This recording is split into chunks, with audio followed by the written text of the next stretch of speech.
ஸ்ரீமடம் உலகின் ஒரே விஸ்வரூப விஷ்ணுமாயா சாத்தன் மடம். ஜோதிட உலகின் சூப்பர் ஸ்டார் பிரம்மஸ்ரீ ராம்ஜி சுவாமிகள் அழைக்கிறார். ஸ்ரீமடம் வாங்க, சந்தோஷமா போங்க. 11ஆம் இடத்துல மீனத்தில் இருக்கிற சனி உங்களுக்கு லாபத்தை தருவார். லாபஸ்தானத்தில் இருக்கிற சனி இதுவரையிலும் உங்களுக்கு உத்தியோகத்தில் கிடைக்காத லாபத்தெல்லாம் கொடுப்பார். சனி பகவான் பார்வை படக்கூடிய இடங்களில் சுக்கிர பகவான், குரு பகவான், புதன் இருந்தால். வணக்கம் நேயர்களே, மீண்டும் உங்களை சந்திப்பதில் மகிழ்ச்சி அடைகின்றேன். எல்லோருக்கும் வணக்கம். வாக்கிய பஞ்சாங்கத்தின்படி 2026 சனி பயிற்சி பலன்கள். இந்த சனி பயிற்சி பலன்கள் எப்படி இருக்கும்? பொதுவாக சனி பகவான் இந்த ஆண்டு 6/3/2026 மார்ச் மாதம் 2.5 வருடங்களுக்கு ஒரு முறை சனி பகவான் பயிற்சி ஆவார். சனி பகவான்னா கர்மகாரகன் அர்த்தம், நம்முடைய ஆயுள் காரகன் அர்த்தம். நம்மளுடைய குலதெய்வத்தினுடைய அருள் கடாட்சம் வேணும்னா சனி வேண்டும். அப்போ சனி பகவான் தன்னுடைய சொந்த வீடாகிய கும்பராசியில் 2.5 ஆண்டு காலம் இருந்து தற்பொழுது மீன ராசிக்கு இடப்பெயர்ச்சி ஆகிறார். நீங்கள் எந்த நிலையிலே கவனமாக இருக்கணும் அப்படிங்கிற ஒரு விஷயம். அதுக்கப்புறம் பரிகார செஷன்ஸ் 3 கான்செப்ட். இந்த ரிஷபராசி என்பது காலபுருஷத்துக்கு 2ஆம் இடம், பொருளாதாரத்தை கொடுக்கக்கூடியது, குடும்பத்தை குறிக்கக்கூடியது. ரிஷபராசியில் கார்த்திகை நட்சத்திரம் 2, 3, 4 பாதங்கள், ரோகிணி 4 பாதங்கள், அதற்கப்புறம் மிருகசீரிசம் 1, 2 பாதங்கள். இது ஒரு சுக்கிரனுடைய ஆட்சி வீடு. இந்த வீட்டில் சந்திரன் உச்சமடைகிறார். அதே போல் ரிஷபராசிக்கு பொறுத்தளவில் இந்த சனி பயிற்சி பலன்கள் எப்படி இருக்கும்? பொதுவாக சனி பகவான் இந்த ஆண்டு 6/3/2026 மார்ச் மாதம் 2.5 வருடங்களுக்கு ஒரு முறை சனி பகவான் பயிற்சி ஆவார். சனி பகவான்னா கர்மகாரகன் அர்த்தம், நம்முடைய ஆயுள் காரகன் அர்த்தம். நம்மளுடைய குலதெய்வத்தினுடைய அருள் கடாட்சம் வேணும்னா சனி வேண்டும். அப்போ சனி பகவான் தன்னுடைய சொந்த வீடாகிய கும்பராசியில் 2.5 ஆண்டு காலம் இருந்து தற்பொழுது மீன ராசிக்கு இடப்பெயர்ச்சி ஆகிறார். இதனால் ரிஷபராசி அன்பர்களுக்கு என்ன துன்பங்கள் வருமா, நல்லது நடக்குமா அப்படிங்கிறத பற்றி கேள்வி.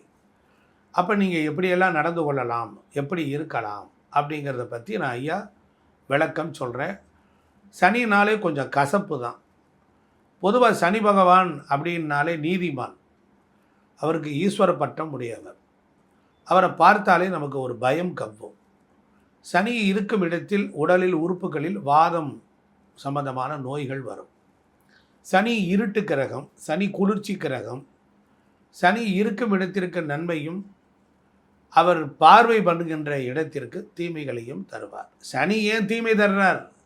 போன பிறவியில் நீங்கள் எந்தெந்த உறவுகளின் மீது அலட்சியமாக இருந்தீர்களோ அதுதான் உங்களுக்கு இப்பொழுது துன்பமாக வருது. அவர் ரொம்ப நோட் பண்ணி வச்சிருக்கிறார்.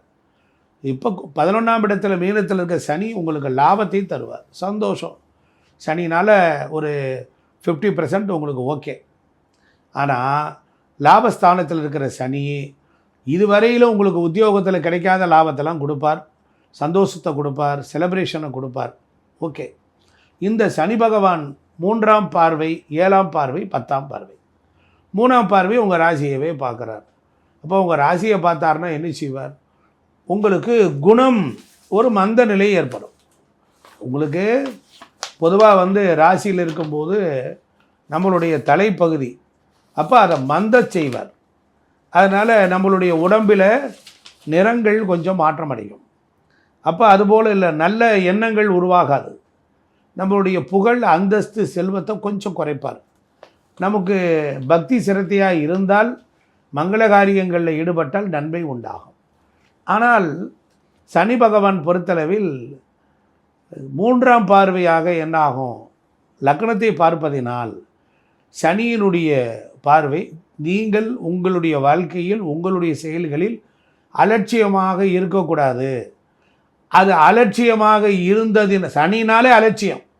அதை பார்க்குறாருன்னா என்ன செய்யணும்? கவனமாக இருங்கன்னு அர்த்தம். தலையில் அடி விழுகலாம், தட்டலாம். அவருடைய 7ஆம் பார்வை ரிஷபத்துக்கு 5ஆம் வீடு. அப்போ 5ஆம் இடம் என்பது என்ன? புத்திரஸ்தானம், பூர்வ புண்ணிய ஸ்தானம். அப்போ இந்த காலகட்டத்தில் 5ஆம் பாவத்திற்குரிய இதுகளை கட்டுப்படுத்துவார். அப்போ குழந்தைகள் வகைகளில் ஒரு திருமணத்துக்கு ஒரு தடங்கல்கள் ஏற்படும். அதே போல் தாய் வழி பாட்டன் வகைகளில், மாமன்மார்கள் வகைகளிலையும் மனக்கசப்புகள் வரலாம். பூர்வ புண்ணிய புத்தி மன அமைதி இல்லாமல் இருக்கும். அதே போல் வயிறு சம்பந்தப்பட்ட உபத்திரங்கள், சகோதரர்கள் வகையில் பிரச்சனை, மறுபிறவி எடுத்த மாதிரியான ஒரு சில சம்பவங்கள் நடக்கும். இந்த சனி பகவான் 10ஆம் பார்வை ரிஷபத்துக்கு 8ஆம் இடம். அதனால் என்ன ஆகும்னா 8 என்பது வலி வேதனையை கொடுக்கக்கூடியது. அதனால் ஆயுளுக்கு பொறுத்தளவில் ஏதாவது ஒரு வகைகளில் ஒரு விபத்துக்கள், ஒரு கண்டங்கள் ஏற்படுவதற்கு வாய்ப்பு உண்டு. உங்களுக்கு 8ஆம் வீட்டை ராகு அவர் 10ல் இருந்து அவர் பார்க்கிறார். அப்போ நீங்கள் என்ன செய்யணும்? ரொம்ப கவனமாக இருக்கணும். நிறைய நண்பர்கள்ட்ட பகை வரும், கெட்ட செலவுகள்லாம் வரும், முயற்சிகளில் தோல்வி ஏற்படும், அவமானம் வரும், அபவாதங்கள்லாம் வந்துடும். அப்போ உங்கள் உடம்பில் மர்மஸ்தானம் சம்பந்தமான விஷயத்தில் கவனம் தேவை. நீண்ட நாள் வியாதிகள் உள்ளவர்களிடத்தில் சகவாசம் இருக்கக்கூடாது. இப்படியாக இருப்பதினால ரிஷபராசிக்கு சரி, நீங்கள் எப்படி நடந்து கொள்ளணும்? அமைதியாக இருக்கணும், உண்மை பேசணும், எளிமையாக இருக்கணும், கவனமாக இருக்கணும், நிராயுதபாணியாக இருக்கணும், நிதானமாக இருக்கணும், பிரம்மாண்டமாக பகட்டாக ஆணவமாக திமிராக பேசக்கூடாது. ரொம்ப எளிமையாக இருந்தீங்கன்னா, உண்மையாக இருந்தீங்கன்னா சனி பகவான் உங்களை எந்த தொந்தரவும் பண்ண மாட்டார். ரிஷபராசிக்கு சனி நண்பன்னு சொன்னீங்களே, ஆமாம், சனி பகவான் பார்வை படக்கூடிய இடங்களில் சுக்கிர பகவான், குரு பகவான், புதன் இருந்தால் சனி ரிஷபராசிக்கு பெரும் தொன்பை தரமாட்டார்.